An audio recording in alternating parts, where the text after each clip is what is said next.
We continue with chapter 1.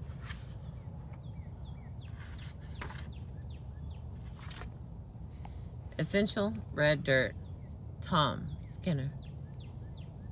I'm really not smart enough to have intentionally written something that would hold up for this long. To the degree that it does resonate is blind luck. Tom Skinner delivered that line in 2011 in 2 sentences, writing a more all-encompassing biography for himself than has been written before or since. Even after Tom died in 2015, the obituaries did not capture his essence the way he did with that quote. The bulk of Tom's 61 years were spent as a songwriting icon, as a stage maestro, as quite possibly the most influential artist to ever grace Red Dirt music. And all of that, to Tom, was baffling. The Tom Skinner story, abridged, is as follows. A native of Bristow, Oklahoma, Tom joined the Air Force after high school, and after that he found his way to Stillwater. The time frame was late 1970, early 1980s. Ostensibly, he went to attend school. What happened instead was Tom found music, and the other way around. He and his brothers, Craig and Mike, formed a band aptly named the Skinner Brothers that played regularly across town. He befriended songwriters like Bob Childers and Greg Jacobs. He became a friend to musicians like John Cooper and Brad Piccolo of the Red Dirt Rangers.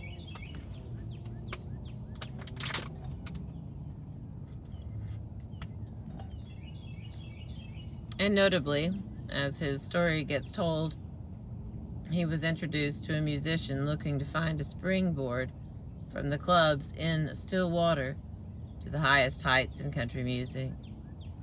Tom was interested enough to form a band with the musician, and that's what he did. Tom joined Garth Brooks to create Santa Fe in 1986. His brother Mike eventually joined as well, and Santa Fe gave Nashville a shot a year later. It worked out well for Garth. Tom, with wife Jerry and baby Jeremy, his only child, did not last long in Music City, moving away with his family reasonably quickly, first to Baton Rouge, Louisiana, and then back to his hometown of Bristow. After moving back, Tom co-wrote a song, Used to Be, with Bob Wiles, about all the landmarks you can find traveling the old Route 66 highway in Oklahoma. The song was covered by Wiles' Red Dirt Rangers in 1995 and became the de facto anthem of Red Dirt music, eventually cut by The Great Divide with Jimmy LaFave contributing vocals, and remaining to this day one of the songs most often covered by bands in the scene. Tom did not create Red Dirt, but he became the tie that bound its generations. Eventually, circa 2005, Tom joined the Mike McClure Band as a bass guitar player and occasional vocalist in the Oklahoma rock outfit. I decided that turning 50 was a good time to join a rock band, he often quipped. And he moved to Tulsa, hosting a songwriter's night that he dubbed Tom Skinner's Wednesday Night Science Project, that lasted until his death in 2015, and often continues to this day without him. Just about every artist with Red Dirt roots, from Childers, Jacobs, and the Rangers, to Cody Canada, Jason Boland, and Stoney LaRue, to John Fulbright and the Turnpike Troubadours, has been impacted and influenced very directly by Tom. Tom was the guy who, when he walked into a room, the place just goes, "Tom, and hangs on him, Greg Jacobs said. Charismatic is what he was. Most importantly in his life, Tom defined Red Dirt, a music scene loosely based around Stillwater, dating back to the early 1970s, emphasizing songwriting and a tie to the earth that was nearly spiritual, with an accuracy that words have often failed. Equally important, Skinner was both wildly funny and deeply fallible, occasionally at the same time. As one of the most told stories of his early musical career illustrates. One of my favorite stories is Tom was at the Cain's Ballroom. I think it was maybe a Nitty Gritty Dirt Band show or something, just there as a fan, Brad Piccolo recalled. And Tom got so into the music that he jumped up on stage and grabbed a guitar and started playing air guitar in front of everyone. The bouncers threw him on his face out behind the canes, so that was his intro to being on stage, and he laughed so hard forever when he'd tell that story. Tom, always sporting a beard and always in sunglasses, went from a tall, lanky front man with the Skinner brothers to an imposing, decidedly not skinny songwriter and bass player, nicknamed Tiny. By the end of his life, he became an inspiration. He became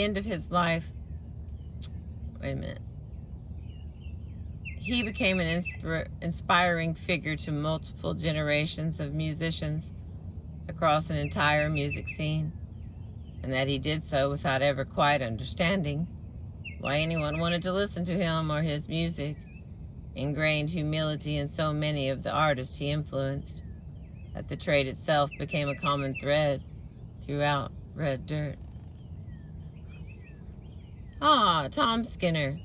His legacy seems to grow more and more as every day goes by, said John Cooper, friend of Tom and founding member of the Red Dirt Rangers. Tom was the most giving musician I've ever been around. He would willingly give up a stage in a heartbeat. Of course, maybe that was so he could take a break and go smoke a cigarette. But anybody who wanted to get up on stage, he would get them up. I watched him do it,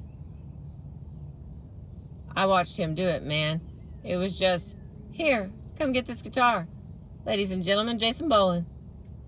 And Boland was still wet behind the ears, man. He did it for us too, man. I still remember him saying to me and Bob Wiles, come over and jam. We had only been together a short time, and he invites us over to his house to play. And I looked at Wiles like, no way, Tom Skinner just asked us to come jam. It was like God himself said, come over and let's jam. Red Dirt is a collection of individuals more than it is a scene. And Skinner, possibly the lone artist who transcended them all.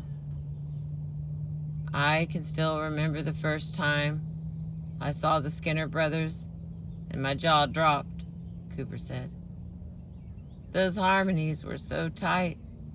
The musicianship was so good. And I knew right then, I'm going to meet this guy. And I knew I wanted to do that. Watching Tom and his brothers do it made me want to do it. And then he's so open and giving on the other end of it. Tom was the biggest cheerleader for anything and anyone. It set the standard.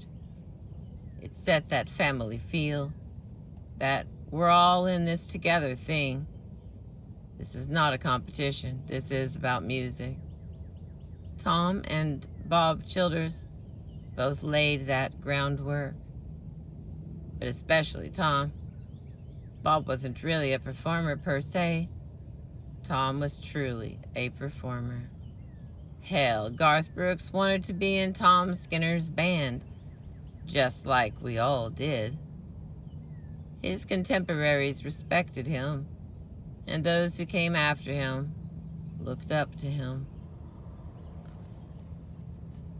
Tom had left Nashville and moved to Baton Rouge, Jacobs said, and he ran into Chris Maxwell, who ran a little record company called Binky Records.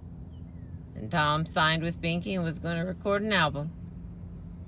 So this is the first guy out of our little group who gets to record one. So of course Bob Childers and I were both campaigning to get on the album, and we both wanted the title cut.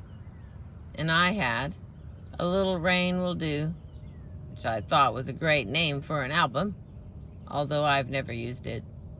And Bob had Times Have Changed, one of Bob's best songs, a wonderful little song. And I don't know if Tom was onto this or not, but we were making a nuisance of ourselves. Tom may have worked out his compromise, and it may have just happened this way, but A Little Rain Will Do ended up the first cut on the record, and Bob got the title cut with Times Have Changed, which was perfect.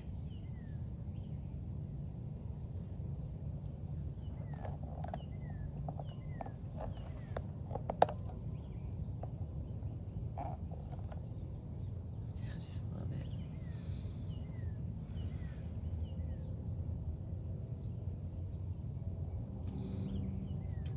Jim Red Wilhelm would know. Outside of the artists themselves, no single person spent more time with the musicians and songwriters who shaped Red Dirt in the 1990s and early 2000s than Jim. He was a regular at the farm in its heyday, and a tenant of the Yellow House at 57 University Circle in Stillwater when it succeeded the farm as the mecca of the scene. Jim will ask you, what's the definitive Red Dirt album? You will answer, the Red Dirt Sampler, because that 1997 compilation album featuring Skinner, Jacobs, Childers, and McClure among a who's who of Red Dirt at the time is justifiably created with spreading the word of the depth and versatility of the scene across the country. Jim will tell you, okay, that's an answer. It's not the right answer, but it is an answer. The right answer is Times Have Changed. If you took what Red Dirt music actually is, polished it, and made it as aesthetically pleasing as you possibly can, the result is Times Have Changed.